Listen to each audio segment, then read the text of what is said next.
है दुनिया के 5 सुपर पावर देश। सिर्फ हथियार ही नहीं, ये चीज़ें बनाती हैं इनको सबसे ज़्यादा ताकतवर। यानी किस नंबर पर है भारत। अक्सर लोगों के मन में सवाल होता है कि कैसे कोई देश दुनिया का सुपर पावर बन जाता है। इसके लिए किसी देश के पास क्या चीज़ें होनी चाहिए जिसके बाद वो सबसे ताकतवर मुल्क बन जाएगा। आर्मी। बहुत से लोगों का मानना होता है कि जिस देश की आर्मी जितनी ज़्यादा शक्तिशाली होती है वो देश उतना ही ज़्यादा ताकतवर होता है, लेकिन ऐसा नहीं है। कोई देश सिर्फ हथियार से ताकतवर नहीं बन सकता, बल्कि ये बहुत सारी बातों पर निर्भर करता है।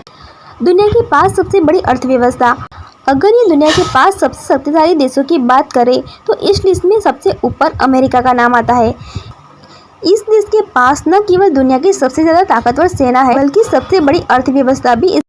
इसके अलावा 5 की लिस्ट में चीन, जर्मनी, भारत और जापान है। इन देशों की अर्थव्यवस्था भी दुनिया में सबसे ज़्यादा ताकतवर है। आमतौर पर ऐसा माना जाता है कि जिसकी सेना जितनी ताकतवर होती है वो देश उतना ही ज़्यादा ताकतवर होता है। लेकिन किसी देश को ताकतवर बनाने के लिए ये फैक्ट्स भी महत्वपूर्ण भूमिका निभाते हैं। जिस देश की अर्थव्यवस्था जितनी मजबूत होगी वो देश उतना ही शक्तिशाली होगा, जिस जीडीपी और प्रति व्यक्ति पर निर्भर करता है। किसी देश को सुपर पावर बनाने के लिए उस देश की सेना का भी अहम योगदान होता है। इसमें देखा जाता है कि किस देश के पास कितनी सेना और हथियारों की कितनी संख्या है। इसके अलावा ये भी देखा जाता है कि ये विज्ञान और टेक्नोलॉजी के क्षेत्र में कौन सा देश कितना आगे है।